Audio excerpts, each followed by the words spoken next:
The Torah doesn't celebrate team players, it celebrates disruptors.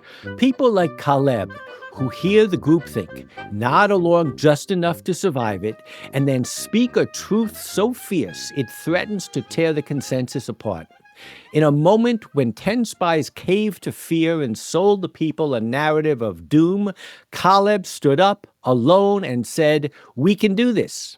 Not because he was naive, not because he was brave, but because he carried what the Torah calls a ruach acheret, a different spirit. In this episode, we explore what that spirit is, how Caleb found it, and why being a holy troublemaker might be exactly what God wants. Welcome to Madlik. My name is Jeffrey Stern, and at Madlik we light a spark or shed some light on a Jewish text or tradition. Along with Rabbi Adam Mintz, we host Madlik Disruptive Torah on your favorite podcast platform and now on YouTube. We also publish a source sheet on Sfaria, and a link is included in the show notes. If you like what you hear or what you read, why don't you give us a few stars and say something nice? This week's Parsha is Shalach. This week, the state of Israel launched a surprise attack on Iran, an operation already being hailed for its strategic brilliance and will no doubt be dissected in military academies for years to come. In light of the planners' boldness and their ability not just to read reality, but to shape it, we turn to the story of the biblical scouts. But this time, our focus isn't on the failure of the majority. It's on Caleb ben Yefunah, who defied the consensus more forcefully than even Joshua, and who, the Torah tells us, was gifted by a ruach acheret, a different spirit. So, Rabbi, welcome. What a week this has been since we last met. Wowee. Yeah, it's hard to believe, and I please God, everyone should be safe, and it should come out with a good outcome. Yeah. And, one podcast I love is Call Me Back by Dan Senor. And I was listening to it this morning, and his mother is an elderly woman from England, and she draws references to being in London as a young girl when, the War of London, the Battle of London, when the missiles were coming in and the English had a stiff upper lip, were making tea and just knowing that as discomfortable as it was, their troops were doing what needed to be done. And I think this is so different than what happened on October 7th, because as I said, in the intro, this was a brilliant surprise attack that read so many of the facts in a disruptive manner that no one thought of, and that added to the surprise. So it's truly fascinating. Absolutely fascinating. And we're praying that it should have a good outcome. Just like those people who made tea in London had a good outcome, this is going to have a good outcome too. Amen. Anyway, let's get to the Parsha, because the Parsha is here week in and week out. We are in Numbers, and this is a story that it pretty much takes up the whole Parsha. So every year, we basically are talking about the scouts, the spies, those 12 individuals that were appointed to scout out the land. In Numbers 13, it says, God spoke to Moses, saying, "Send agents to scout the land of Canaan, of which I'm giving to the Israelite people. Send one participant from each of their ancestral tribes, each one a chieftain among them." So Moses, by God's command, sent them out from the wilderness of Paran, all of them being men of consequence, leaders of the Israelites, and these were their names. We are in the book of Numbers, where counting is a big thing, so it goes ahead and lists the names, mostly without anything remarkable about them. The only commentary is in verse 16, where it says, "These were the names of the participants who Moses sent to scout, but Moses changed the name of Hoshea, a son of Nun, to Joshua." Rashi comments inhabitants. Why did he change his name? By giving him his name Yehoshua. In other words, adding the Yeh, which is God's name, in front of Savior. It's God may save. He, in effect, prayed for him. May God save you from the evil counsel of the spies. Fascinating. Joshua was the one who conquered the land of Israel. He was a warrior. There were many obstacles and challenges he had in his life that he could use God's help for. But what Rashi punctuates is the fact that he's given the name change here, Rabbi, is because he really needed help not listening to those who were misinterpreting the facts, not to be led astray in the world of ideas as opposed to the actual battlefield. I found that fascinating. That is fascinating. And obviously, you see here that Moshe changes his name because he's obviously Moshe's favorite. And if you're going to be Moshe's favorite, probably good things are going to happen to you. Okay, I like that. But of course, some of the commentaries that we're going to see in a few minutes reference or contrast, I should say, the difference between Yehoshua, who had a name change, and Caleb, who did not.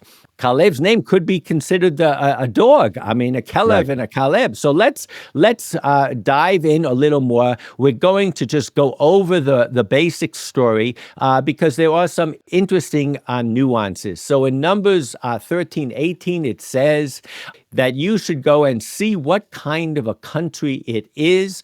Are the people who dwell in it strong or weak, few or many? Is the country in which they dwell good or bad? Are the towns they live in open or fortified? Is the soil rich or poor? Is it wooded or not? And take pains, continues the verse, to bring back some of the fruit of the lands, kind of like going to the moon. We want to see some hard facts. Now it happened to be the season of the first ripe, so it talks about them going, and it mentions a bunch of the geography. They passed by from the Negev to Hebron, and they went into Wadi Eshkol, and they cut down a branch with a single cluster of grapes. And there it says, and at the end of 40 days, they returned from scouting the land. So, Rabbi, you are always fond of saying 40 is a big number. I think because it means some sort of transition. Is that what you read into it? I would say that 40 is good luck because Moses spent 40 days on the mountain. So you expect at the end of 40 days, they return from scouting the land, that they come back with a good report. So the fact they came back with a bad report makes it even worse because it's 40 days. That's good luck. That's good news. Okay, I like that. And at this point, we have no clue what's going to happen. In verse 26, it says, they went straight to Moses and Aaron and the whole Israelite community at Kadesh in the wilderness of Paran, and they made their report to them and to the whole community as they showed them the fruit of the land. So far, so good. This is what they told him. We came to the land you sent us to. It does indeed flow with milk and honey, and this is its fruit. They could have put a period on it. This is wonderful. They have the material evidence. They went straight to Moses. They got everybody there. And then in verse 28, it says, however, the Hebrew word is ephes. The people who inhabit the country are powerful, and the cities are fortified and very large. Moreover, we saw the Anakites there. Amalekites dwell in the Negev region. Hittites, Jebusites, and Amorites inhabit the hill country, and Canaanites dwell by the sea along the Jordan. I just want to say the Anakites. I saw this also in Sparia. They translate the word Anakim as Anakites. We always grew up to say that meant the giants. It gives it more of an oomph, doesn't it, that they saw giants there? I was going to say, I think I'm sticking with the giants part because I think everything that they're saying is full of innuendo. They are steering the facts. They're not just talking about who's living where, but first they go with the Anakites, the giants. And then an Israelite cannot say the name Amalekites without knowing that that is going to create shaking in the boots. So they're giving the facts supposedly, but they are leading the audience. And of course, they start with this but, this ephes, this however. And they talk about hill countries and other formidable enemies. And then in verse 30, we get to the star of our show. Caleb hushed the people before Moses and said, "Let us by all means go up, and we shall gain possession of it, for we shall surely overcome it." He too is taking up on the innuendo, and he says, if you're going to take anything from these facts, let's do it. Let's act boldly. He understood they weren't discussing facts. They were discussing the commentary on it. This week, we were all looking at the same facts, and everybody was commenting differently. Nothing changes under the sun. But he definitely talks about we shall overcome. Let's go. But the other man who had gone up with him said, "We cannot attack that people, for it is stronger than we." Thus they spread calumnies among the Israelites about the land they had scouted, saying, "The country that we have traversed and scouted is one that devours its settlers. Ochelet et yeshveha." All the people that we saw in it are of great size. We saw the Nephilim there. The Anakites are part of the Nephilim, and we looked like grasshoppers to ourselves, and so we must have looked to them. And of course, that tells you the whole story. Because they were always just talking about themselves, right? Whether they knew it or not. If you're insecure yourself, then you're not going to come across as strong to the enemy. You need to have a lot. You better believe that those pilots who flew into Iran on Thursday night, that they had a lot of self-confidence. They had Israeli bravado. You need to have a certain sense of bravado to scare the enemy. If you think you're a grasshopper, you're not going to scare the enemy. Yep, I love that. So we really have this kind of interaction between facts and perceptions, and then perceptions affecting the facts. It's a cycle. And in terms of, we said in the introduction about the planners of this campaign made the facts, your perceptions of yourself also create realities. There's no question about it. Our friend Shadal says that on the word ephes, which we translated above as the but word, the exception word, they should have said the inhabitants are strong and the cities are fortified, but they sinned in using the word ephes, except. And he quotes my Nachmanides, who we're going to see in a section. So what he's really saying is, what they were saying about the facts was no problem. It's they added the commentary to it, that they added except. And that's what you pointed out about this week. You always get in trouble in the commentary. The facts are never problematic. It's the commentary that's problematic. Yeah.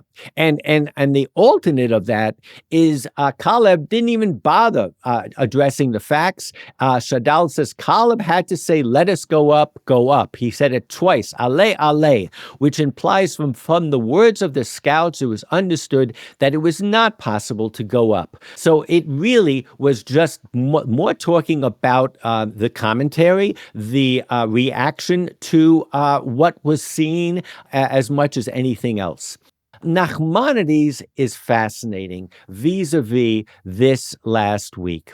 There is, and we're not going to get into it, there are at least two, if not three or four versions of this story in the text. And one of the versions seems to imply that it was God's idea to send out the spies or the scouts. The other, that it was Moses. So in the beginning of Nachmanides' commentary, he's trying to square that circle. But what's fascinating to me is what he ends up and says. And what he says is, it appears they asked of Moses, "Let us send men before us, Ya'achpiru, that they may search the land for us," which means spying out the roads and working out the strategy of conquest. Similar to the expression from the kefar, the prey, when you prepare to spy out your prey. your prey. This is the meaning of the words before us, for they, the Israelites, will follow them later on in their route, similar to the expression, the Ark of the Covenant went before them. So Ramban is saying this was not to do some sort of travelogue, to plan out a vacation. What we're seeing here was military planning. Right. The 12 leaders of each of the tribes were sent out to make detailed maps. That's why it says the road in front of us. And to look, it wasn't, people don't plan a war and come back and say, no, we're not going. They plan it to say, here is the fortification, here's a clearing, here we have a blind spot, so forth and so on. I just found that very timely in terms of an interpretation of what this is all about. You mean again, how you interpret the facts, how you interpret the whole story here. What did Moses send them for? It's interesting that it's clear, here it makes it seem that God spoke to Moses and it came from God. In Devarim, in Deuteronomy, it seems to say that Moses sent the spies. So even that basic point of who sent the spies is not so clear. Yeah, I only quoted an excerpt from Nachmanides, but I think the way he tries to square the circle is there were different, I guess, motivations for them going. Some of them was to see how beautiful the land was, to look at agriculture clearly, sustainability, how are we going to... But what he focuses on is that even God said, do it. Moses kind of tweaked it a little bit, and then the people came up and said, we are going to plan this war. We're going to come up with a plan. And that's what this is all about. He goes back and he says, but however, they started to make choices. And I think the reference that Nachmanides brings is fascinating. He says a choice is made of those like someone trying to buy something. He says all of a sudden they became consumers and they start holding the tomatoes to see whether they're going to buy them or not. And whether it's good or bad, fat or lean, they changed the goal of the mission. The mission was to plot out a line of attack, and they misunderstood the mission, and they came back and said, nah, we're not going to go for this purchase. Maybe we should look elsewhere to shop. Just a fascinating, to me, metaphor. But then later on, he starts to talk about this word ephes, and this is what Shadal referenced before. He says, in all this, they said the truth. They gave a report about those matters which they had commanded to find out. Therefore, they should indeed have said, as in fact they did, that the people that dwell in the land are fierce and the cities are fortified. For it was their duty to bring back words of truth to them and sent them, and Moses has commanded them. But the wickedness of the spies consisted in saying the word ephes, nevertheless. Nevertheless, the people that dwell in the land are fierce, which signifies something negative and beyond human capability, something impossible of achievement under any circumstances. Similar to the expression, and he quotes from another verse, ha-ephes lemetzach chasto, it is impossible that the mercy will come. So Ramban really focuses on the sin. He's not so much the interpretation. What he's talking about is, and this gets back to what you were saying about the grasshopper thing, they were reflecting on their own inabilities. Clearly, you could make the case, since they were a divine people, it's also in a commentary on their faith in God, but Ramban doesn't even go there. Something negative beyond human capability. That's absolutely right. I mean, again, do you believe in yourself? And that also is relevant to this situation in Israel now. You have to believe in yourself. Now, that's not enough, but you have to start there. You have to believe in the possible, no question about it. So then it goes on, bringing back our hero. And in Numbers 14:24, it says, "But my servant Caleb, because he was imbued with a different spirit and remained loyal to me, him will I bring into the land that he entered, and his offspring shall hold it as a possession." So interesting that this is where I got the kind of the subject matter of our discussion. It says in Hebrew that Caleb had a ruach acheret. Ruach is a word we know from the first verse or two of the Torah, that Ruach Elohim merachefet al pnei hamayim, the Spirit of God hovered over the land. Ruach is typically associated with spiritual things, but I think here it really means his what's the land his spirit, his the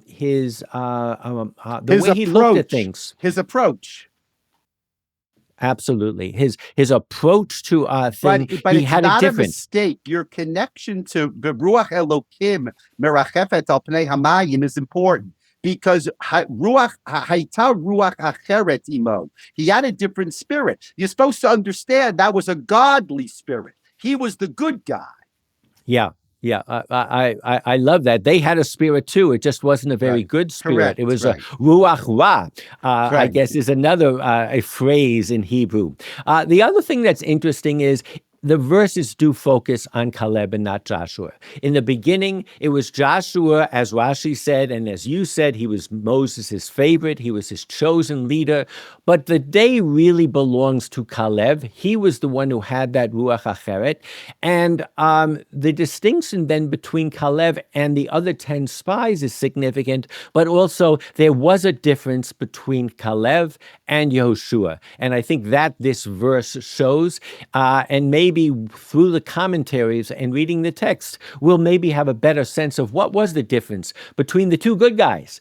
Right. Well, what you suggested was Caleb had it in his gut. He had a different spirit. Joshua needed some help from Moses to give him a different name. I love that. And that's certainly, I think, where Rashi was coming from. And those Right. are the traditional texts. So in the book of Joshua, it does recount this story again.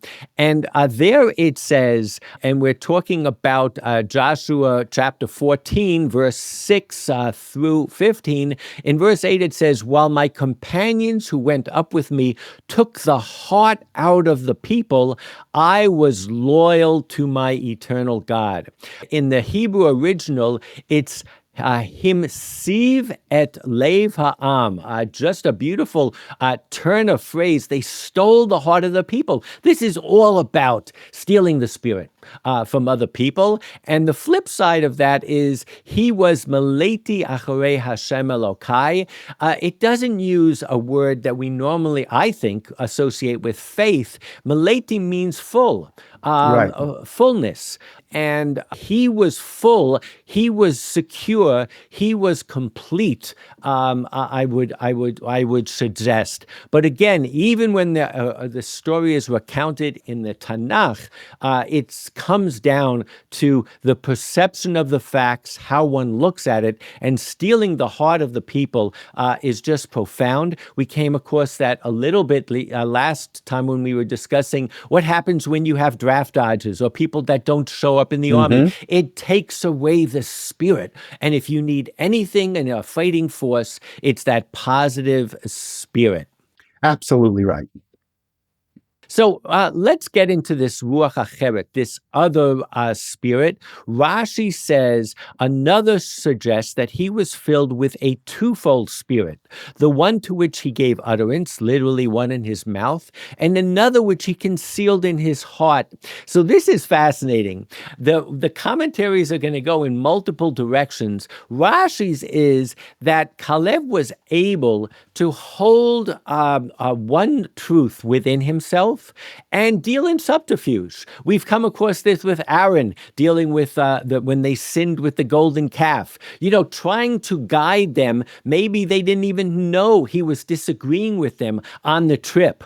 I thought that was fascinating. And of course, that comes into battle too. Right. Very good. I mean, the planning that we had this week was the Israelis and the president was speaking out of two sides of their mouth, which made it all possible. They were Right. engaged in negotiation. So I liked that a lot.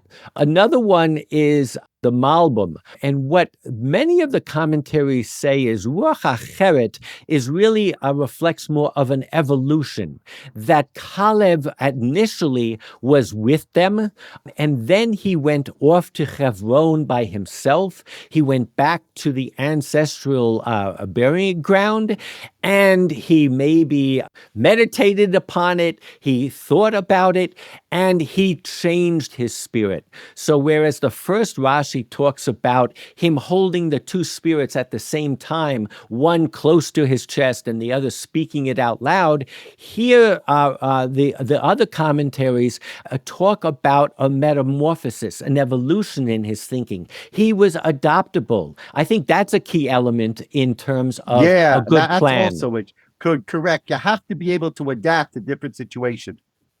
A rigid leader isn't going to get you anywhere. Yeah. You've got to be able to absorb new facts. And that's interestingly, V'yimelu acharai, the word that we talked about before that comes from being full, is he decided. So there are a lot of commentaries that talk about this. Really, it's almost as though when we had Abraham and Lech Lecha, it has one verse and it's left up to the commentaries to say, what happened? How did he discover God? It was similar here with Caleb. He went on the same journey that they did, but there was a metamorphosis.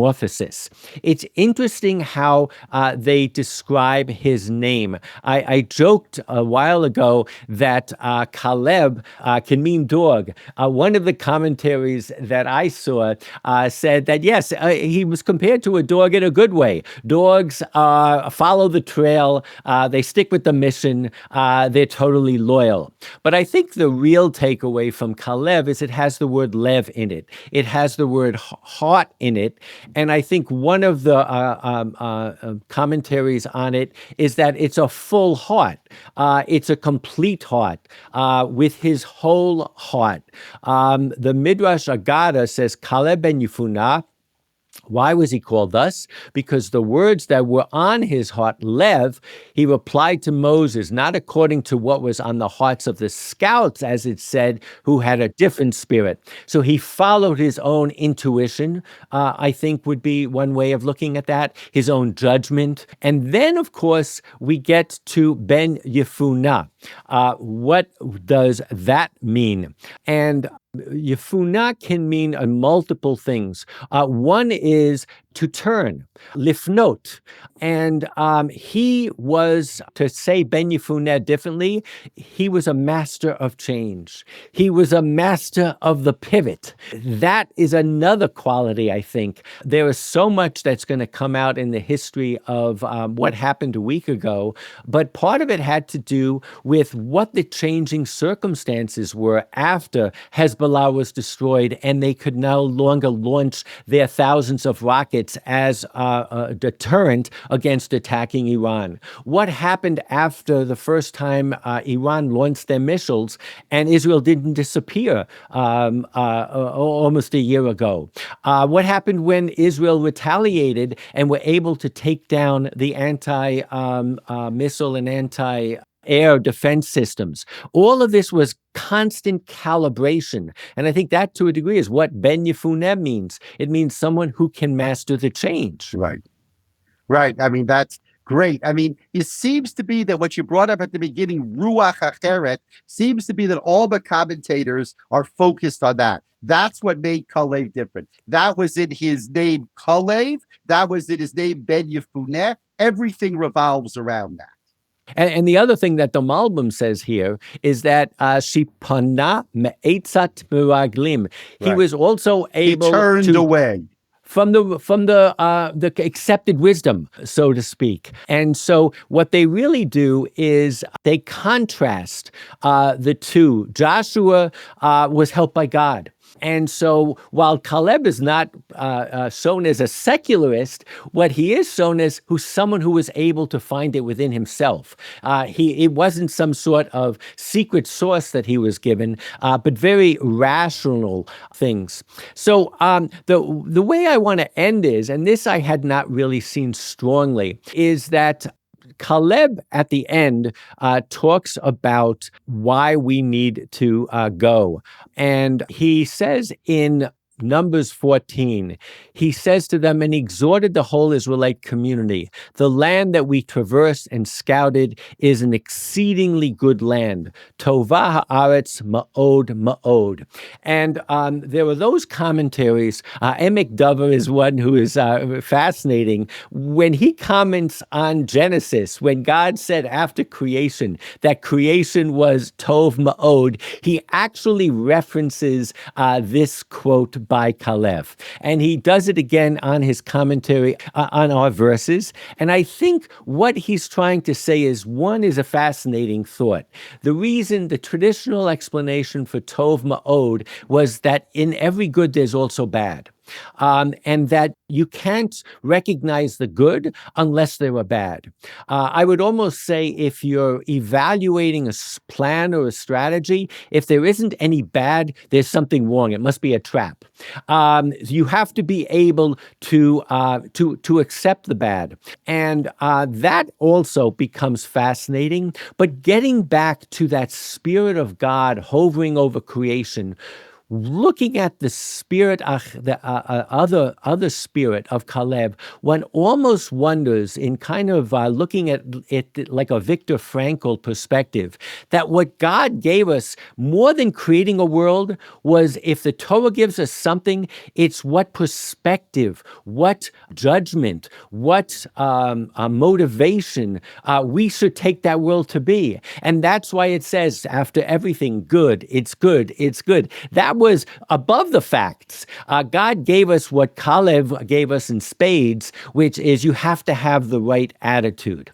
That's such a great thing. The Hamek Dover was written by the Nitziv, who was the head of the Volozhin Yeshiva in the second half of the 1800s. He always has great insights. This is a good insight. Very, very good. And the last thing I'll say is it made me think over the last 2 years, the biggest mistake that Israel made in its history, it did it twice, is it underestimated its enemy. In terms of Gaza, we underestimated Hamas. In terms of the Yom Kippur War, we underestimated the Egyptians. In this particular war that we're having now, they, if anything, overestimated the Iranians, overestimated the Lebanese, and Hezbollah. And that's the right way to plan a war. Be surprised that they are more of a paper tiger. But I think this is the war they were prepared for. Hezbollah was the war they were prepared for. And what they did is they didn't ignore the strengths, they addressed them.